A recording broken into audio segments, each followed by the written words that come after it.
They called her Sapphira. To the doctors at Mercy General, she was just the quiet nurse who changed IV bags and took the night shifts nobody else wanted. They mocked her silence. They mistook her patience for weakness. But they didn't know that the hands now checking pulses once held the fate of nations. They didn't know that Sapphira was a ghost, buried under red tape and classified files. It was a Tuesday when the FBI kicked down the hospital doors, weapons drawn, screaming for a woman who didn't exist on any payroll. They weren't looking for a nurse. They were looking for Captain Hayes, and they were terrified she wouldn't answer. The fluorescent lights of Mercy General's emergency room in Chicago hummed with a sound that only Sapphira Jenkins seemed to hear. It was a low, electric buzz, a frequency that grated against the nerves of someone who was used to the silence of high-altitude drops and the stillness of a sniper's hide. But here, amidst the smell of antiseptic and stale coffee, Sapphira was just Nurse Jenkins. At 42, she had the kind of face people forgot 5 minutes after meeting her. Her brown hair was always pulled back into a severe, practical bun, and her scrubs were a size too big, hiding a physique that was more steel cable than flesh. She walked with a slight limp, fake, of course, a relic of a cover story she had been living for 3 years. "Jenkins, where is that catheter tray?" The voice boomed across the trauma bay. Dr. Robert Aris, the chief of surgery, was a man who believed his medical degree granted him divinity. He was talented, certainly, but he wore his arrogance like a cheap cologne. Sapphira didn't flinch. She was already moving before he finished the sentence, sliding the sterile tray onto the metal table beside him. "Right here, doctor. 14 gauge, just as you prefer." Aris didn't look at her. He never did. "Took you long enough. Next time, try moving faster than a glacier, or I'll have you scrubbing bedpans in geriatrics." "Yes, doctor," Sapphira said, her voice a monotone hum. She kept her eyes on the floor, the picture of submission. Inside, however, a very different dialogue was running. Target allows emotional volatility to compromise situational awareness. Exposed jugular. 3 seconds to incapacitate. 5 to neutralize. She shook the thought away. That was Captain Hayes talking. Sapphira Jenkins didn't know how to neutralize a threat. She only knew how to check blood pressure. The shift was grueling. A mix of flu cases, a broken arm from a playground accident, and a drunk who had punched a wall. Sapphira handled them all with a mechanical efficiency that went unnoticed by everyone, except perhaps old Mrs. Higgins in bed 4. "You have sad eyes, dear," Mrs. Higgins whispered as Sapphira adjusted her pillow. "Like my husband's. He was in Korea." Sapphira paused, her hand hovering over the bed rail. For a split second, the mask slipped. A flash of a burning convoy in Aleppo, the smell of cordite and copper. "Just tired, Mrs. Higgins. Double shift." She walked away quickly, her heart hammering a rhythm she hadn't felt in years. She needed to be careful. People were observant. The CIA handler who had set up her new identity, a man named Miller, had warned her. "You stay grey, you stay boring. If you shine, even for a second, the syndicate will find you.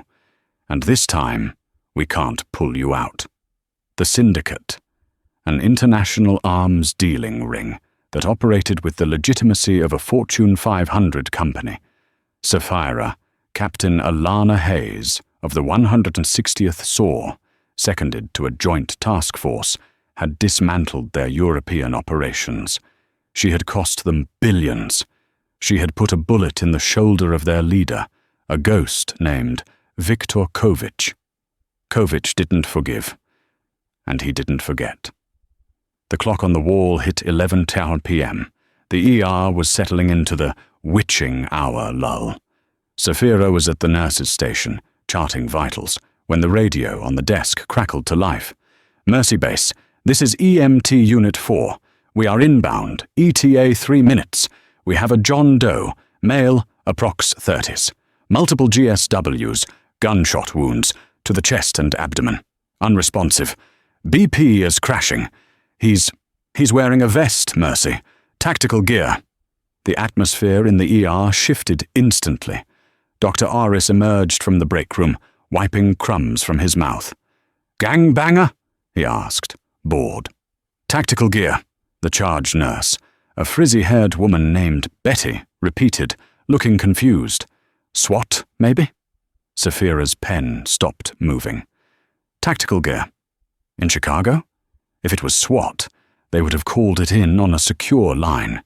If it was a gang, it was makeshift armor. But tactical gear usually meant players. "Get Trauma 1 ready," Aris barked. "Jenkins, get the Oneg from the fridge. Move." Saphira moved, but as she ran toward the blood bank, she felt a cold prickle on the back of her neck, the sensation of being watched.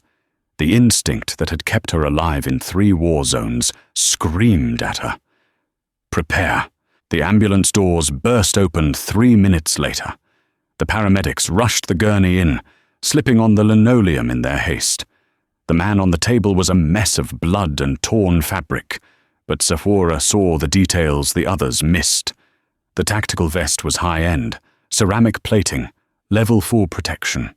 The boots were Salomon Quest 4D, standard issue for operators, and the tattoo peeking out from under the torn sleeve of his combat shirt.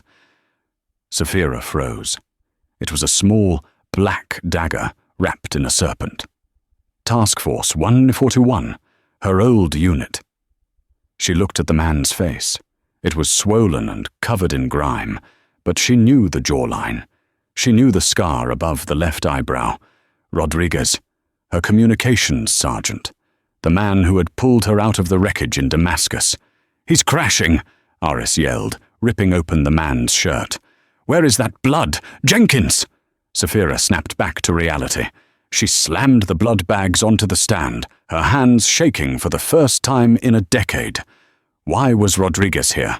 Why was he in Chicago? And who had done this to him? "I can't get a line," Betty shouted. "Veins are collapsed." "Drill the tibia," Aris ordered.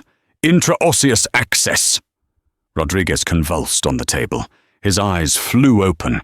They were wild, unfocused, darting around the room until they landed on Saphira.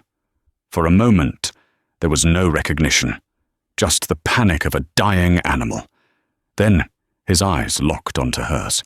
The panic faded, replaced by confusion, and then horror. He tried to speak. The blood bubbled at his lips. He reached out, his hand grasping for her scrub top. "Cap!" he wheezed. It was barely a whisper, lost under the beeping of the monitors. "Cap. Tyne." Dr. Aris slapped his hand away. "Restrain him. He's delirious." "No," Saphira said. It was the first time she had ever contradicted a doctor. Her voice was low, hard. "He's trying to tell us something. He's trying to die, Jenkins. Back off." Aris shoved her aside, but Rodriguez wouldn't stop staring at her. With his last ounce of strength, he tapped a rhythm on the metal railing of the gurney. Tap, tap, pause, tap, Morse code, RUN. The monitors flatlined. A long, high-pitched wail filled the room. "Code blue," Aris yelled, grabbing the paddles. "Charge to 200. Saphira stepped back, her back hitting the cold wall. "Run!" Rodriguez had found her to warn her. He hadn't come for help. He had come to tell her the hunt was on. She looked at the ER doors. They were sliding open again. But this wasn't an ambulance crew. 3 black SUVs had pulled up to the curb, tires screeching. Men in dark windbreakers were pouring out. They moved with precision, sweeping the perimeter before entering. On the back of their jackets, in bold yellow letters, FBI, but Saphira knew how the FBI moved. These men were too heavy on their feet. Their weapons were unholstered, Sig Sauers, not the standard-issue Glocks, and the man leading them. He wasn't wearing a windbreaker. He was wearing a bespoke Italian suit and a smile that didn't reach his eyes. It was Miller, her CIA handler, or rather, the man she thought was her handler. "Everyone freeze!" Miller shouted, flashing a badge that looked real enough to fool civilians. "Federal agents, we have a fugitive in the building." Dr. Aris looked up from Rodriguez's chest, paddle in hand. "I'm trying to save a patient here. Get out." Miller walked into the trauma bay, ignoring the doctor. His eyes scanned the room, bypassing the nurses, the equipment, the dying man. They locked directly onto Sapphira. "We aren't here for the patient, Doctor," Miller said, his voice smooth as silk. "We're here for her." He pointed a manicured finger at Sapphira. "Nurse Jenkins." Aris scoffed, actually laughing in disbelief. "What did she do?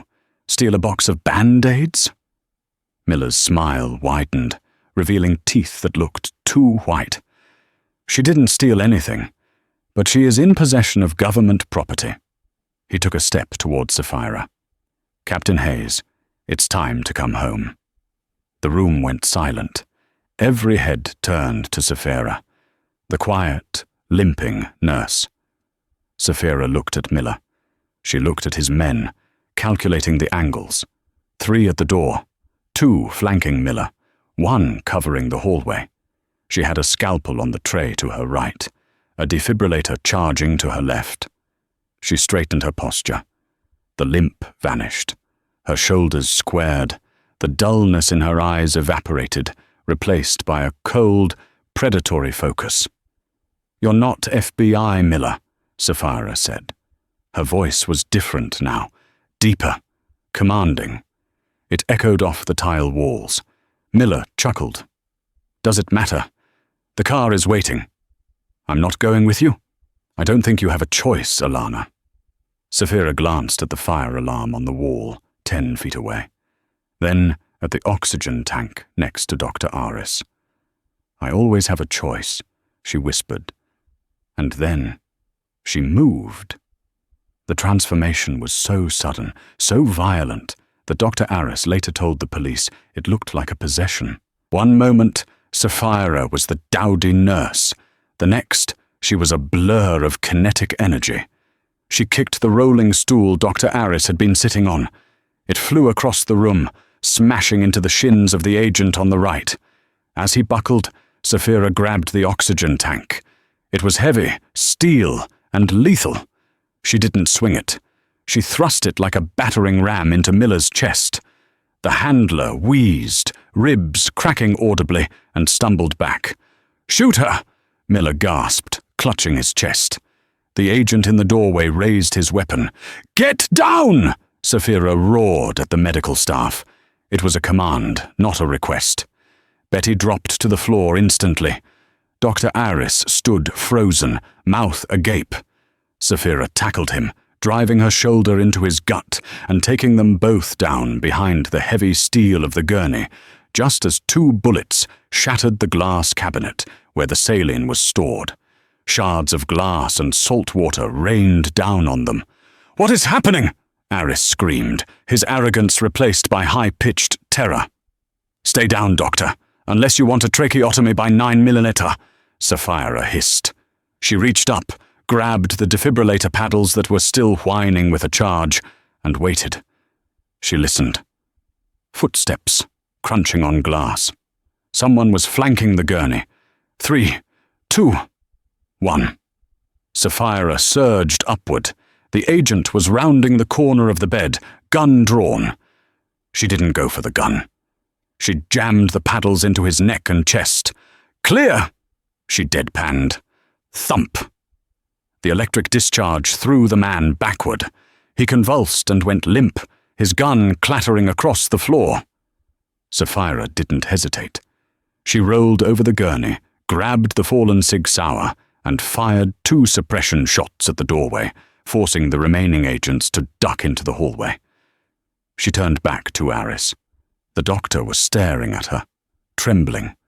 He looked at the gun in her hand, the unconscious man on the floor, and then at her face. "Who are you?" he whispered. "I'm the nurse you told to scrub bedpans," she said. "Now listen to me. I need you to barricade this door. Use the beds. Use the cabinets. Do not open it for anyone who isn't wearing a police uniform. A real police uniform. Do you understand?" Aris nodded dumbly. "Good." Sapphira kicked the back door of the trauma bay open, the one that led to the MRI suite and the rear loading dock. She sprinted down the corridor, her mind racing. Miller wasn't CIA. He never was. He was a broker for the syndicate, playing the long game. He had placed her in hiding not to protect her, but to keep her on ice until Kovic needed her. And now, they needed her. Why? She burst into the MRI suite. It was empty, the massive magnetic tube humming silently. She needed an exit, but the hospital was surrounded. She could hear sirens now, real police maybe, or more of Miller's cleanup crew. She checked the magazine. 12 rounds, not enough for a war. She needed to get to the basement, the boiler room. There was a steam tunnel there that connected to the city's old drainage system. It was her escape route, the one she had scoped out 3 years ago on her first week. She reached the stairwell and threw the door open, only to find herself face to chest with a man in full tactical gear. Not Miller's suits. This was different. SWAT. "Hands! Let me see your hands!" the officer screamed, shining a blinding light in her face. Sapphira raised her hands, the gun dangling from one finger by the trigger guard. "Don't shoot! I'm staff! They're shooting in the ER!" The SWAT officer hesitated. He saw the scrubs. He saw the Nurse Jenkins ID badge. He lowered his rifle slightly. "Ma'am, come to me." Slowly. Sapphira took a step. Then she saw it. On the officer's wrist, just below his glove, a tattoo, a spiderweb. Aryan Brotherhood, or a prison gang affiliate. Mercy General didn't hire SWAT officers with prison ink, and the Chicago PD had strict regulations on visible tattoos. This wasn't the police. The syndicate had bought everyone. They had locked down the grid. "Okay, officer," Sapphira said, her voice trembling with fake fear. She walked closer, looking harmless, helpless. When she was 2 feet away, the officer reached for her arm. Sapphira dropped. She swept his leg, using the momentum to drive her elbow into his groin. As he doubled over, she rose, grabbing the barrel of his rifle and pivoting. The rifle butt cracked into his jaw, shattering teeth. He went down hard. She stripped him of his radio and an extra magazine. "Team leader, this is Alpha 2, the radio crackled. "We have eyes on the target. She's in the north stairwell. Box her in." She was trapped. Sapphira looked up the stairwell. Down was blocked. Up led to the roof. The roof meant a dead end, or a helicopter. Mercy General had a helipad. She started climbing, taking the stairs 3 at a time. Her legs burned, but the adrenaline masked the pain. She burst onto the roof into the cool night air of Chicago. The wind whipped her scrubs. The helipad was empty. No medevac. Just a vast expanse of concrete and the glittering city skyline. Behind her, the stairwell door banged open. 6 men poured out, weapons raised. Miller was with them, looking disheveled, holding a handkerchief to his chest. "End of the road, Alana," Miller shouted over the wind. "Nowhere to run." Sapphira backed up to the edge of the roof. It was a 20-story drop. "You think I won't jump?" Sapphira yelled back. "I think you're too valuable to die," Miller sneered. "Kovic wants you alive. He has a job that only the angel of Aleppo can finish." "I retired," Sapphira said, her heel resting on the ledge. "We have your sister," Miller said. Sapphira froze. The world stopped spinning. "Samantha," Miller smiled. "She lives in Portland now, right? Cute kids, twins. It would be a shame if they had a home invasion." Rage, pure and white-hot, flooded Sapphira's veins. They had broken the one rule. They touched the family. "If you touch them," Sapphira said, her voice barely a whisper, but carrying across the roof like a gunshot, "I will burn your world down. I will kill you, Miller, and then I will find Kovich, and I will pull him apart, piece by piece." "Big words for a woman on a ledge," Miller laughed. "Get her." Two men advanced. Suddenly, a blinding light flooded the roof. A roar, deafening and rhythmic, shook the building. A helicopter rose from below the roofline, hovering just feet from the edge. It wasn't a medevac. It was a blacked-out MH-6 Little Bird. The side door was open. A man sat on the skid, legs dangling. He wore no uniform, just jeans and a plate carrier. He held a massive machine gun in one hand and extended the other toward Sapphira. "Need a lift, Captain?" the man yelled. Sapphira squinted. The face was older, bearded, but she knew it. Ghost, her sniper, the man who was supposed to be dead in Venezuela. Miller's men opened fire. Bullets sparked against the concrete around Sapphira. "Go!" Ghost screamed. Sapphira didn't look back. She sprinted and launched herself into the void. For a second, she was flying. Then her hand slammed into Ghost's forearm. He gripped her wrist with a force that bruised bone. He hauled her onto the skid just as the little bird banked hard, diving away from the hospital. As they sped away into the Chicago night, leaving the chaos of Mercy General behind, Sapphira looked at the man who had just saved her life.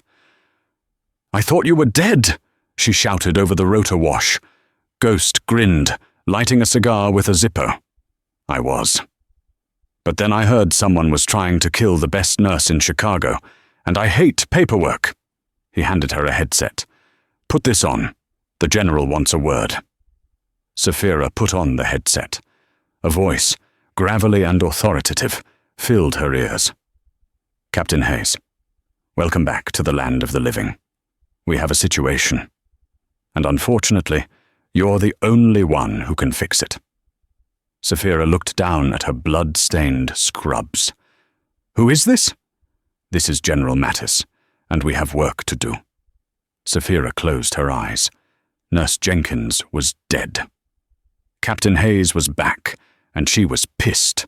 The wind howling through the open door of the MH-6 Little Bird was freezing, a sharp contrast to the humid, blood-scented air of the trauma bay. Sapphira sat on the floor of the chopper, knees pulled to her chest, watching the lights of Chicago recede until they were nothing but a grid of amber embers burning in the distance. She touched the ID badge clipped to her scrubs. Sapphira Jenkins, RN. It felt like a lifetime ago. With a slow, deliberate movement, she unclipped it and tossed it out the door. It fluttered for a second before being swallowed by the dark void below. Ghost, whose real name was Simon Riley, a man she had buried an empty casket for 3 years ago, passed her a canteen. "Water," he said. "You look like you're about to pass out. Adrenaline dump is a bitch." Sapphira took a swig. It was lukewarm, metallic. "I saw your body, Simon. I saw the drone strike in Caracas. There was nothing left." "That's the point of a good magic trick, Cap," Simon yelled over the rotors, a smirk playing on his bearded face. "Make them look at the explosion so they don't see you slipping out the back door. Mattis pulled me out, put me on ice, said he needed a break glass in case of emergency asset. Turns out, you're the emergency." The helicopter banked hard, dropping the altitude. Below them, a desolate stretch of industrial wasteland appeared. In the center of a defunct rail yard sat a massive, windowless warehouse. Floodlights snapped on as they approached, illuminating a landing zone marked by infrared strobes. "Welcome to the aviary," Simon said. "Home sweet home." They touched down with a jarring thud. Armed guards, real military this time, wearing the patches of the JSOC, Joint Special Operations Command, surrounded the chopper. Sapphira jumped out, her legs wobbling slightly. Her scrubs were stained with Rodriguez's blood. The sight of it hardened her resolve. Rodriguez didn't die so she could run. He died so she could fight. They were ushered inside. The warehouse was a hive of activity. Dozens of analysts sat behind banks of monitors, drone feeds flickering on massive screens. The hum of servers and low murmurs filled the air. It was a command and control center, the kind that didn't officially exist. Standing on a metal gantry overlooking the floor was General James Mattis. He looked older than Sapphira remembered. His hair was pure white now, but his posture was as rigid as a steel beam. "Get her cleaned up," Mattis barked to a waiting aide, not even looking at Sapphira yet. "Briefing in 10 minutes, and get her a weapon that actually works. I don't want my best operative running around with a stolen police pistol." Sapphira was led to a locker room. On a bench sat a pile of gear. It wasn't standard issue. It was her gear. Her old plate carrier, worn at the edges, her gloves, her knife, a blackened K-bar with a serrated edge, and her primary weapon, a suppressed HK-416 with a custom optic. She stripped off the bloodied blue scrubs. As she stood there, looking at herself in the mirror, she traced the scars on her body, the shrapnel wound on her thigh from Fallujah, the knife slash on her ribs from Belgrade, and now the fresh bruise on her shoulder from the MRI door. She began to dress. Base layer, combat pants, boots. She tightened the laces, feeling the familiar constriction. It was grounding. When she strapped on the plate carrier, she felt a weight settle onto her, not just physical, but psychological. Sapphira Jenkins was gone. Captain Alana Hayes had returned. She walked out of the locker room. The limp was gone. Her stride was predatory. The analysts on the floor stopped typing as she walked by. They knew who she was. In this world, the name Hayes was a legend. The woman who infiltrated the Kremlin's secure servers. The woman who dismantled the Seraph network single-handedly. She climbed the stairs to the gantry. Mattis turned to face her. "Better," he grunted. "General," Sapphira nodded. "You want to tell me why a dead man flew me here, or should I ask the CIA agent who tried to kill me?" "Miller isn't CIA," Mattis said, gesturing to a large screen. "Miller is a ghost, a broker. He works for a consortium we call the Trust. They're ex-intelligence, ex-military, men who think the government is too slow, too soft to do what needs to be done. They've been buying influence, toppling regimes for profit." "And Rodriguez?" Sapphira asked, her voice tight. "Rodriguez was working undercover for me," Mattis admitted, a flicker of pain in his eyes. "He infiltrated Miller's security detail. He found out they were looking for you. He broke cover to warn you." "Why now?" Sapphira slammed her hand on the railing.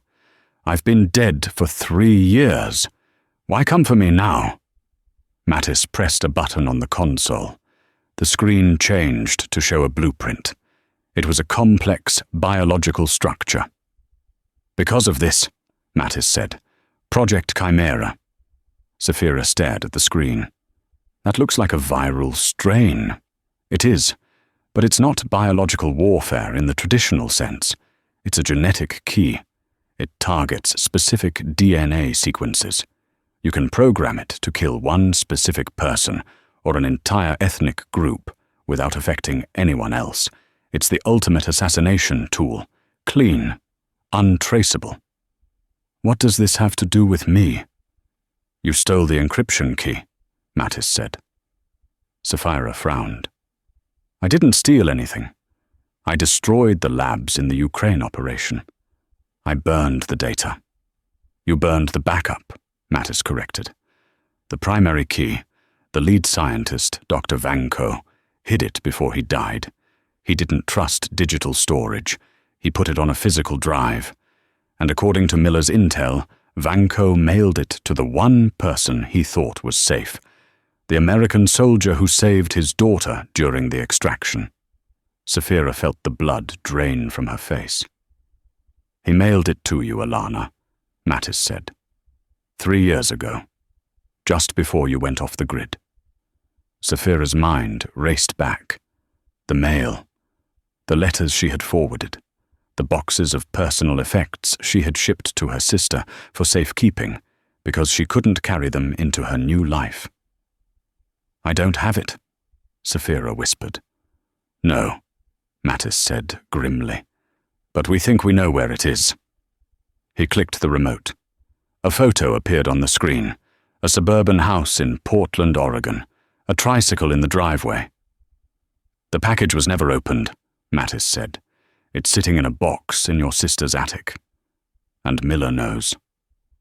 The air in the command center seemed to vanish. Sephora stared at the image of the house where she had spent Christmas 4 years ago, where her niece and nephew slept.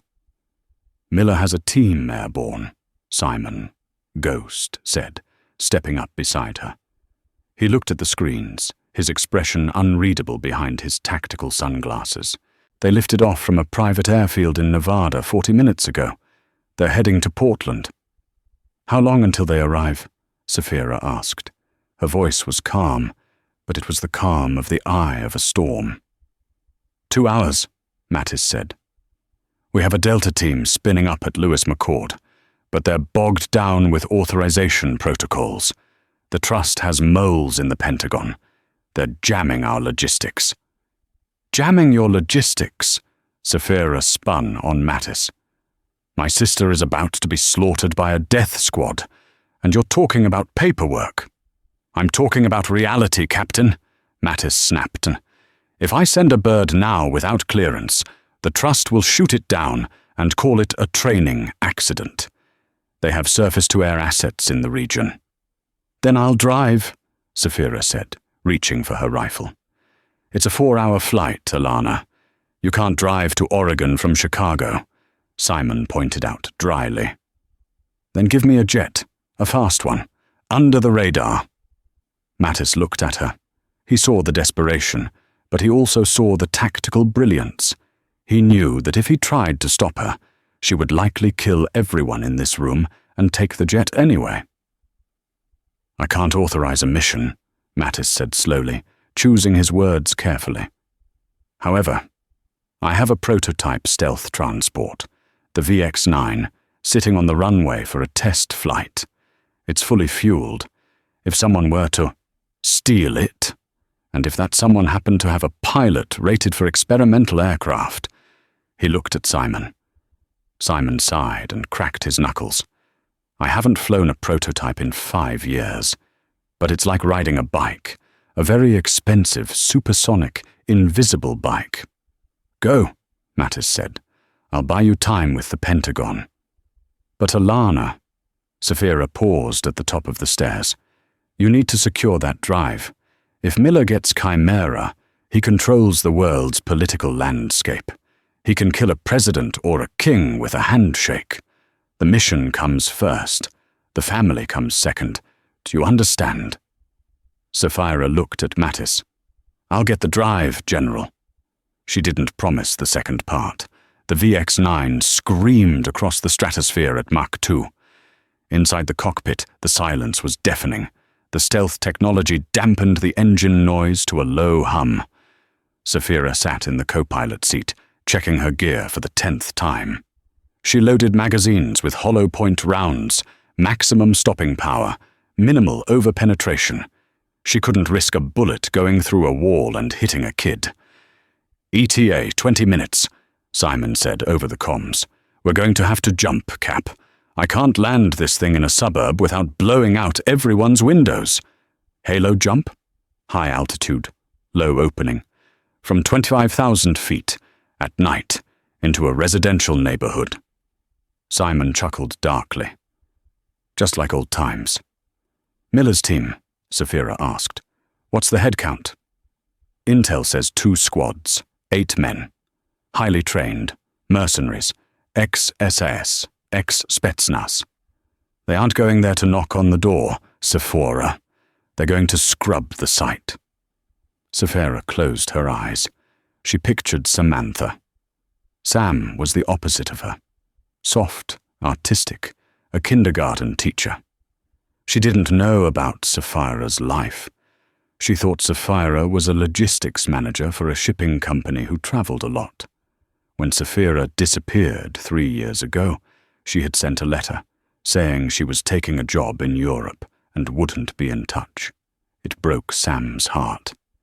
Now, Sapphira was bringing war to her doorstep.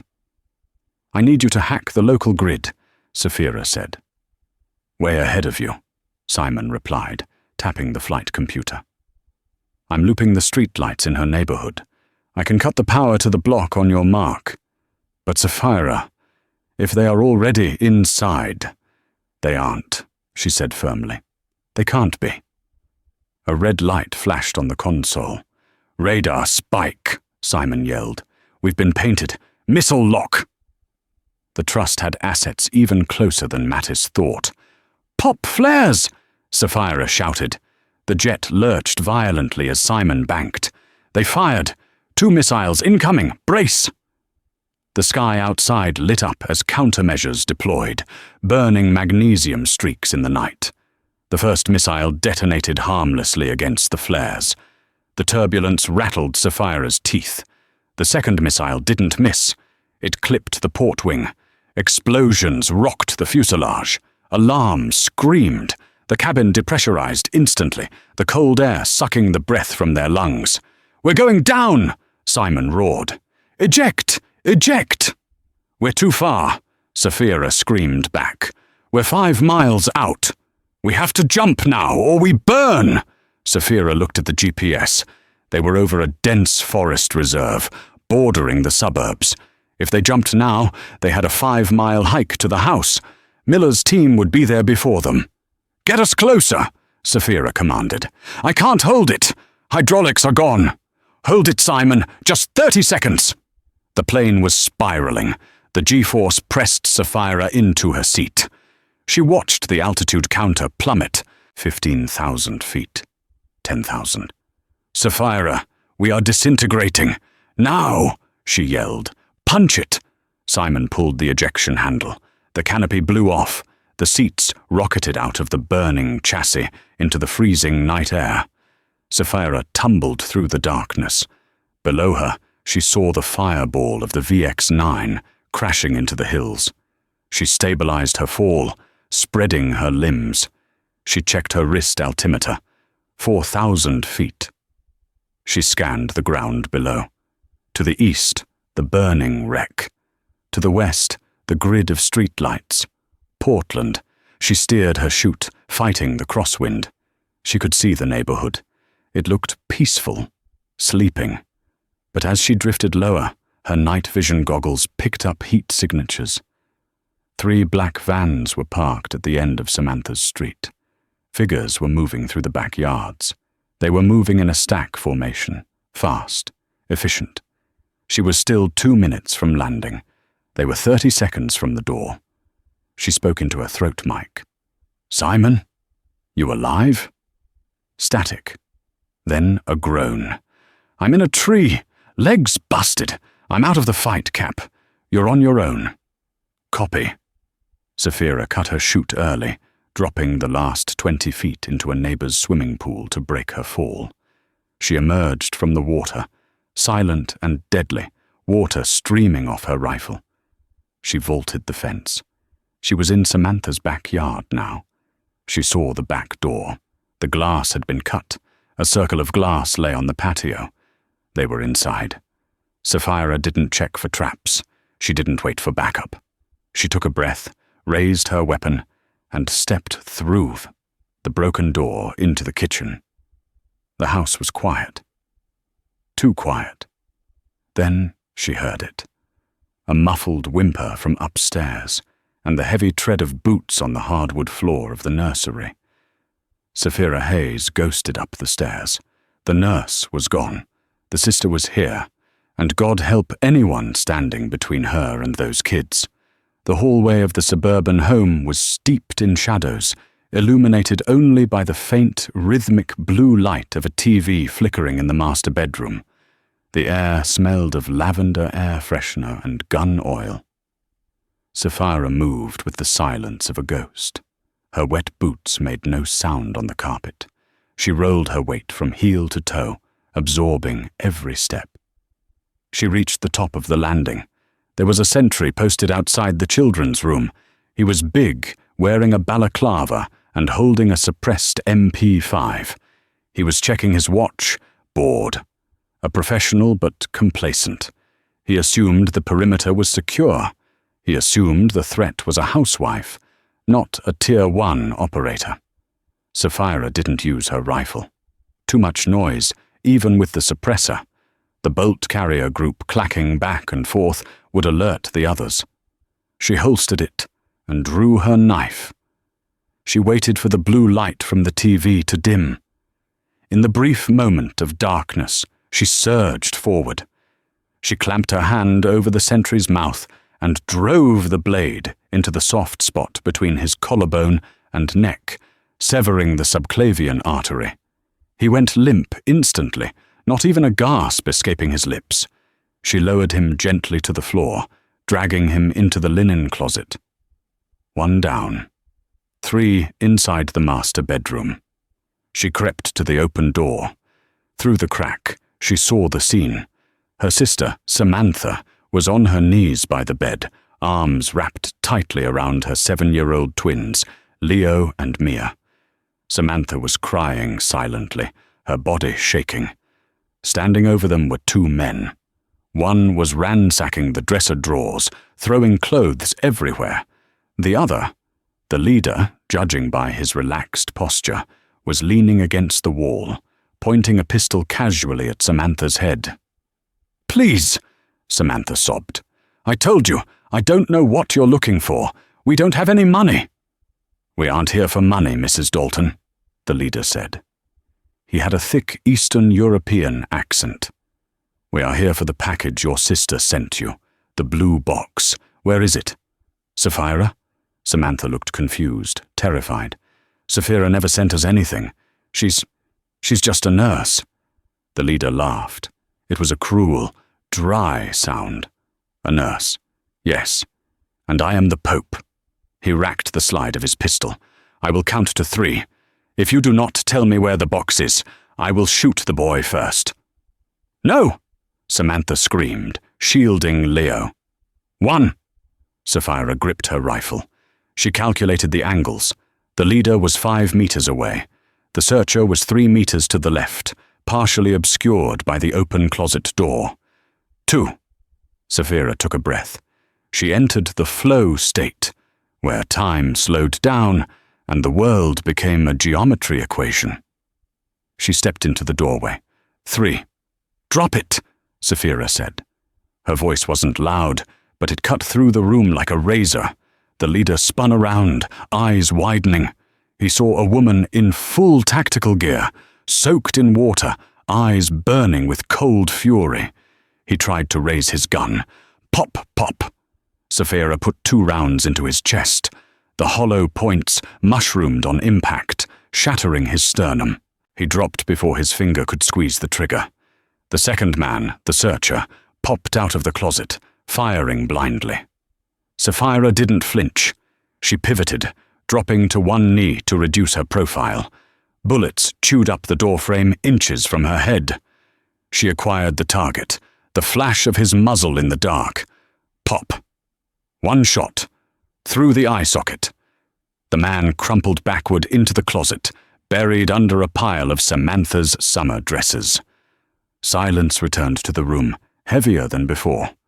The smell of gunpowder overpowered the lavender. Sapphira stood up, keeping her rifle raised, scanning the corners. "Clear." She turned to the bed. Samantha was staring at her, eyes wide with a horror that hadn't yet processed what had just happened. She looked at the dead men, then at the woman standing in her doorway. "Sapphira?" Samantha whispered, her voice trembling. Sapphira lowered her weapon. She pulled off her balaclava, revealing her wet, matted hair and the fierce, protective love in her eyes. "It's me, Sam. You just..." Samantha couldn't finish the sentence. She pulled the kids tighter. "Who are you?" "I'm your sister," Sapphira said, stepping forward. "And right now, I'm the only thing standing between you and a lot of bad men." "You said you were a nurse," Samantha yelled, hysteria creeping in. "You said you checked blood pressure. You killed them." "I am a nurse," Sapphira said softly, kneeling so she was eye level with the terrified children. "But sometimes the infection is a person, and I have to treat it." She looked at Leo and Mia. "Hey guys, remember Auntie Sapphira taught you the quiet game? We need to play it now. Can you do that for me?" The kids nodded, mute with shock. "Good." Sapphira stood up and turned to Samantha. "Sam, listen to me. We have maybe 5 minutes before their backup realizes nobody is checking in. I need the box. The blue box I sent you 3 years ago. It was in the shipment with Mom's old china." Samantha blinked, her mind struggling to catch up. The china? I put that in the attic. I never opened it." "The attic," Sapphira repeated. "Show me. Now." They ran into the hallway. Sapphira cleared the stairs to the attic, her rifle leading the way. They climbed up into the dusty, cramped space filled with holiday decorations and old furniture.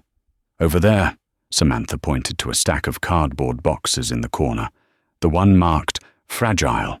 Sapphira ripped the tape off the box. She dug through the packing peanuts and bubble wrap. There, at the bottom, nestled between 2 porcelain teacups, was a blue velvet jewelry box. She opened it. Inside was not a hard drive. It was not a USB stick. It was a silver music box, ornate, antique, engraved with Cyrillic letters. "A music box?" Samantha asked, confused. "People died for a music box?" Sapphira turned the key. A haunting, tinny melody began to play, Tchaikovsky's Swan Lake. Sapphira frowned.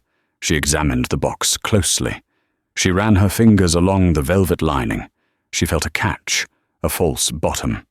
She used the tip of her knife to pry the lining up. Underneath, embedded in the wood, was a microchip. But it wasn't a standard computer chip. It was encased in a bioglass vial, suspended in a blue liquid. "What is that?" Samantha whispered. "That," Sapphira said, her blood running cold, "is the Chimera key. And it's not digital. It's biological DNA storage." Suddenly, her earpiece crackled. "Cap, do you copy?" It was Simon. His voice was strained, breathless. "I copy, Ghost. Status.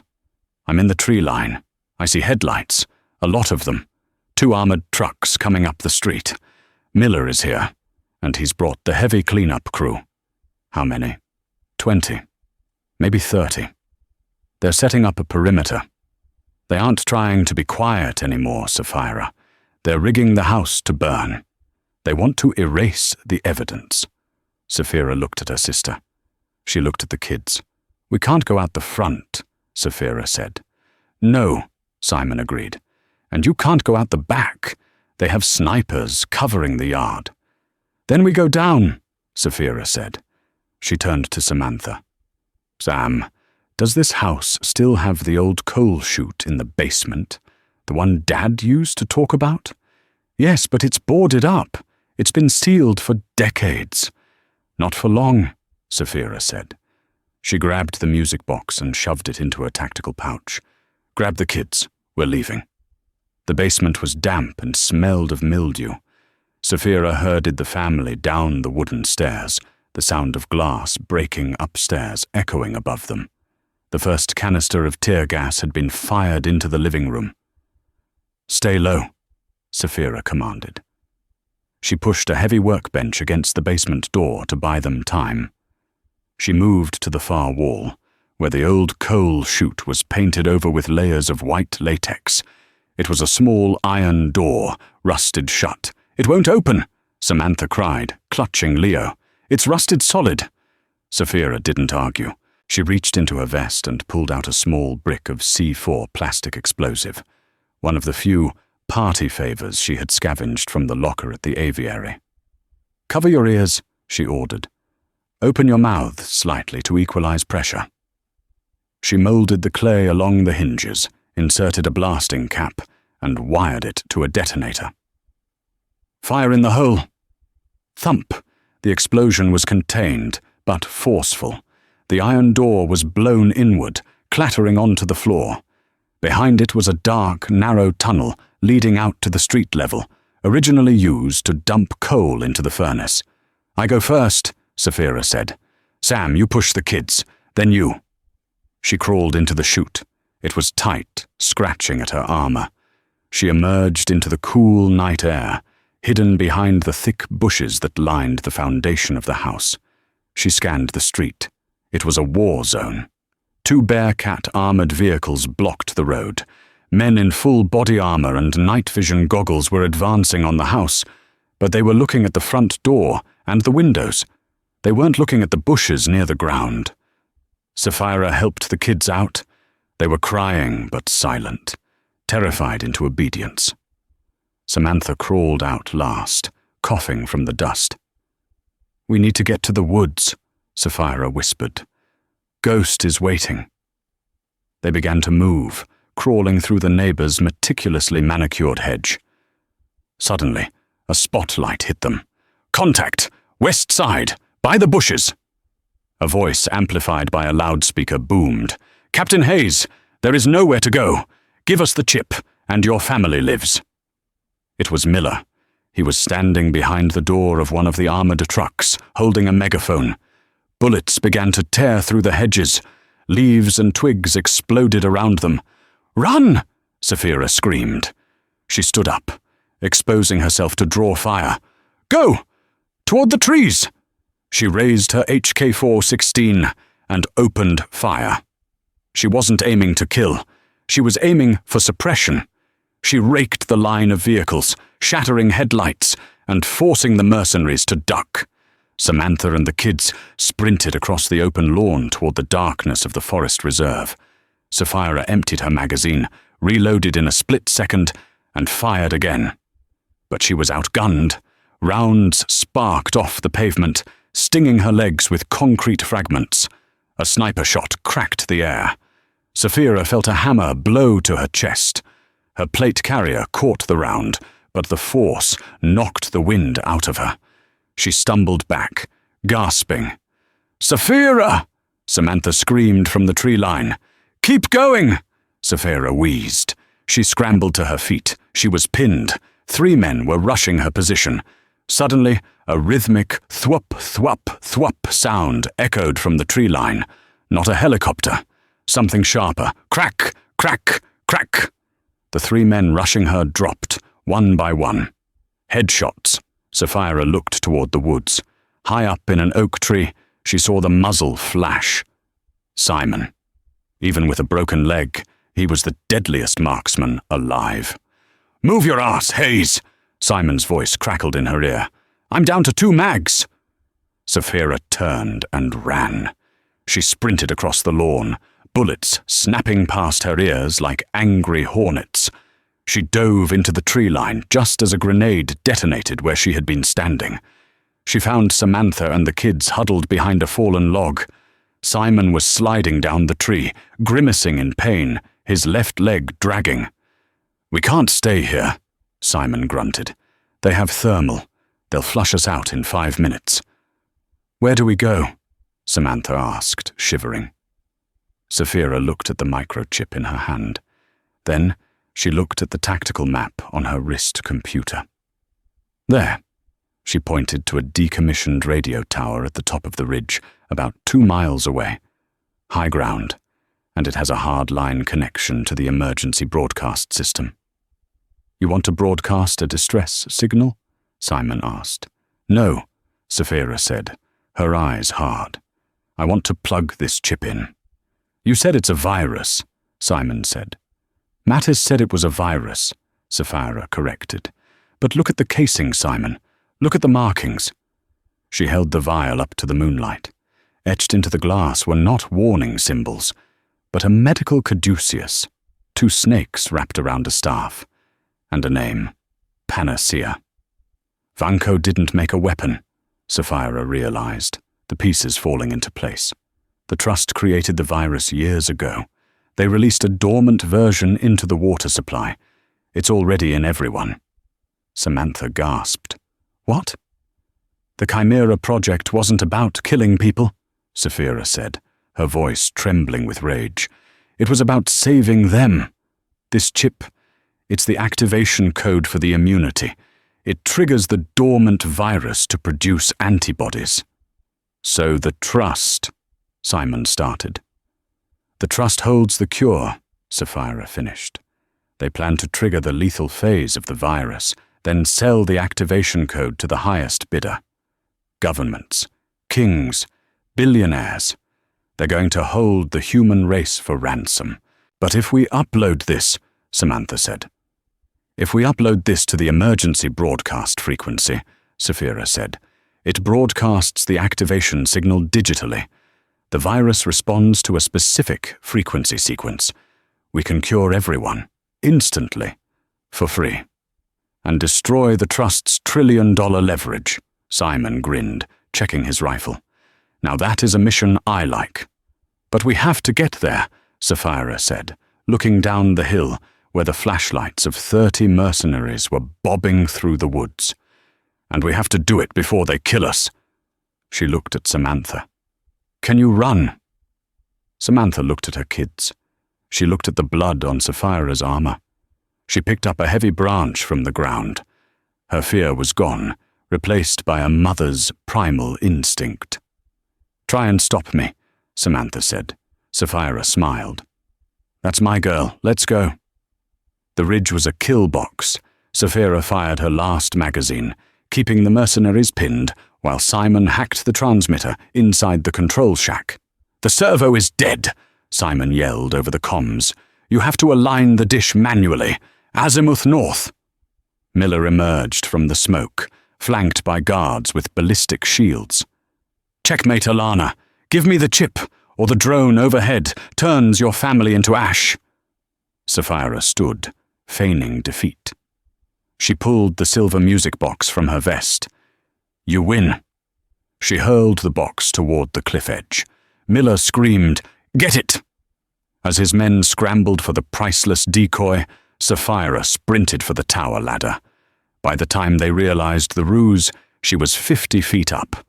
Bullets sparked off the steel rungs, one grazing her calf, but she didn't stop until she reached the platform. She grabbed the rusted satellite dish. Screaming with effort, she forced it to rotate, locking it toward the city lights. Uploading! Simon shouted. A piercing digital shriek blasted from the tower.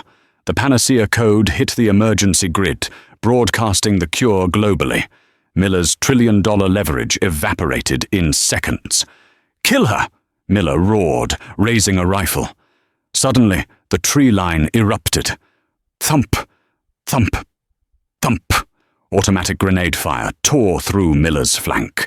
A Black Hawk helicopter roared over the ridge. General Mattis had arrived. Miller turned to run, but Sapphira grabbed a zipline and slid down the guide wire, landing hard in his path. She disarmed him with a brutal palm strike and swept his legs. Standing over him, she whispered, Nurses don't just save lives, Miller. We know exactly how to end them. Delta operators swarmed the hill, securing the perimeter. Samantha burst from the shack, sobbing, and tackled Sapphira in a hug. You're crazy, she cried. Sapphira held her tight, watching the sun rise over a saved world. Just a long shift, Sam. 6 months later. In a quiet Portland coffee shop, Mattis slid a mission file across the table. Sapphira didn't even look at it. She watched Samantha and the kids walking happily outside. I'm retired, Jim, she said, pushing the file back. For real? Sapphira smiled, picking up a cup a stranger had just dropped. For real. I'm just a nurse. And that is the story of Sapphira Jenkins, the woman the world saw as a nobody, but who turned out to be the shield that protected us all. In a world of visible heroes, sometimes it's the quiet ones, the ones changing bedpans and checking vitals, who hold the weight of the world on their shoulders. Sapphira proved that you don't need a cape to be a hero. Sometimes you just need the courage to stand your ground when the monsters come knocking. It makes you wonder, doesn't it? The person sitting next to you on the bus, the quiet neighbor, the nurse at your local clinic. What wars have they fought so you can sleep soundly at night? If this story had you on the edge of your seat, smash that like button right now. Did you suspect the virus was actually the cure? Let me know in the comments below. I read every single one. And if you want more incredible true crime-style dramas and military thrillers that reveal the hidden heroes among us, make sure to hit subscribe and ring that notification bell. You do not want to miss next week's story about a janitor at the Pentagon who stopped a nuclear war. Thanks for watching. Stay safe. And remember, not all heroes wear capes. Some wear scrubs.